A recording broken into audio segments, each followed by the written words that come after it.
Hi, and welcome to this Mometrix video on the Industrial Revolution. This is a very broad topic that we could take in any number of directions, but for today, we'll focus our attention on a particularly important part of the Industrial Revolution, the British textile industry.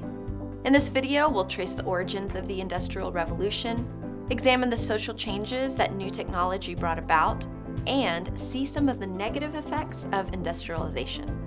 We'll also take a look at the fascinating story of the Luddites, an infamous but often misunderstood protest movement in northern England.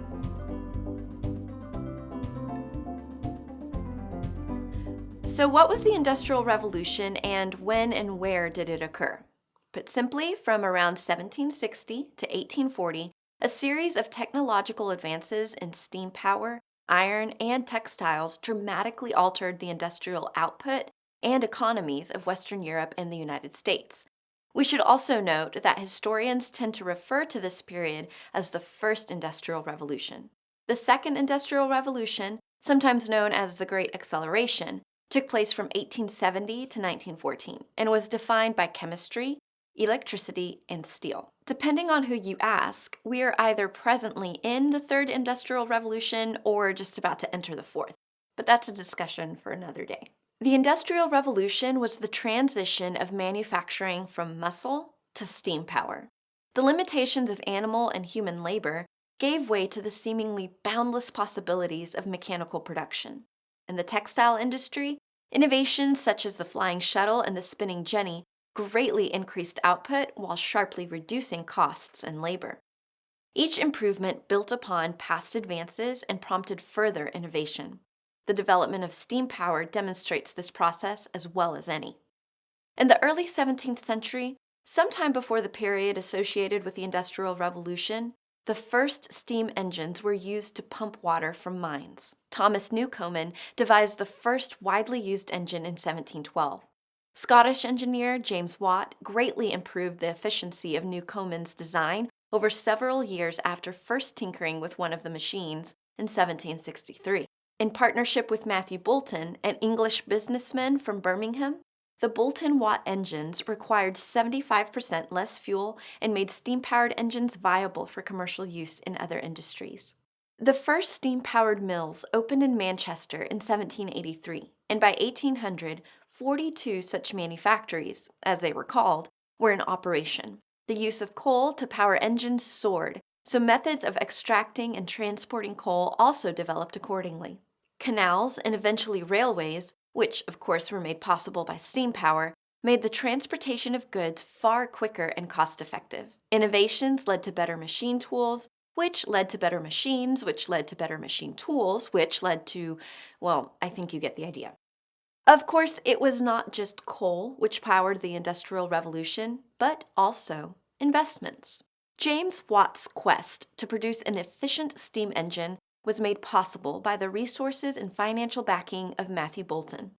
This was far from the only instance of an inventor benefiting from the support of a business partner. The London Stock Exchange was founded in 1770, and the New York equivalent in 1790, which allowed businessmen to invest in new ventures. A savvy investment in the latest technology promised a handsome return to an investor, while an inventor would be afforded the resources to make that technology a reality.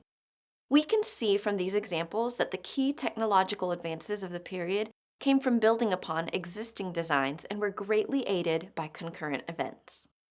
The Industrial Revolution transformed the world and raised the standards of living for some, but not everyone benefited from the changes. Mechanized production required less labor, which meant that wages and working conditions of the factories that sprung up were usually terrible. With no regulations to abide by and an abundance of easily replaceable workers available, factory owners had little incentive to offer good pay or working conditions. Factories were hot and dangerous places to work. A 14 to 16-hour workday was quite common. If the male workers were overworked and underpaid, things were even worse for women and children. Women earned considerably less than male colleagues, and young children toiled for even less. We should be careful not to overstate just how widespread changes to working practices were as a result of the Industrial Revolution. Agriculture and domestic service were still the top two employers of British workers by 1851. There were about 5.5 million non-mechanized workers, compared to 1.5 million factory workers and coal miners. In some areas of the country, working patterns changed very little. A 6-day week was the standard until after the First World War, but workers tended to have a pretty relaxed attitude towards showing up on a Monday.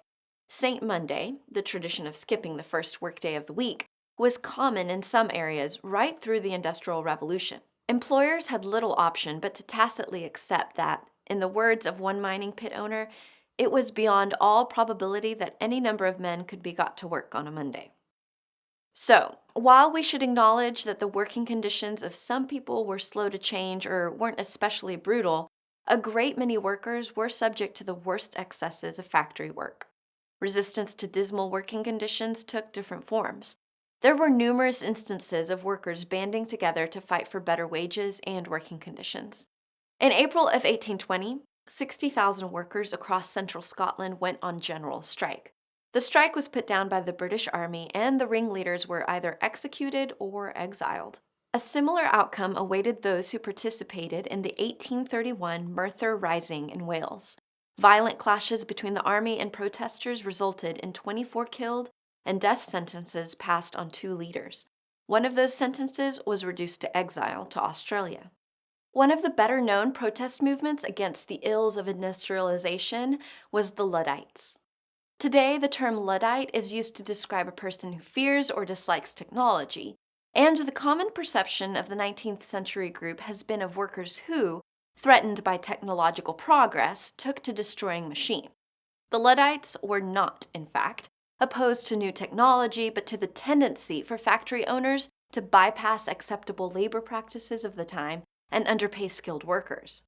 They believed that skilled workers who had served apprenticeships should operate certain machines and produce quality goods for fair pay. The origins of the term come from the legendary character Ned Ludd, a young apprentice who destroyed machines in protest of poor treatment and working conditions.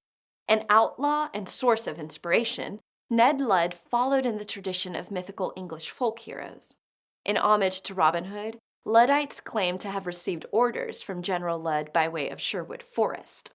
There was a certain sense of merriment in the movement. Some followers even took to marching in drag as the wives of General Ludd.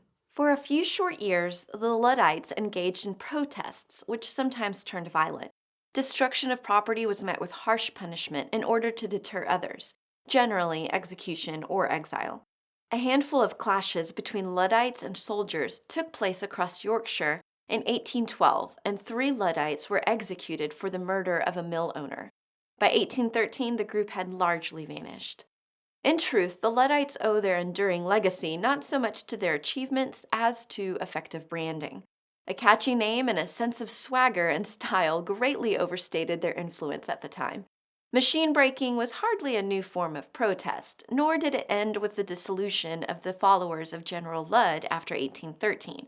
The Luddites personified the worries of people that technological advances also came with a loss of humanity. The 19th century essayist and historian Thomas Carlyle wrote at the time that men are grown mechanical in head and in heart, as well as in hand.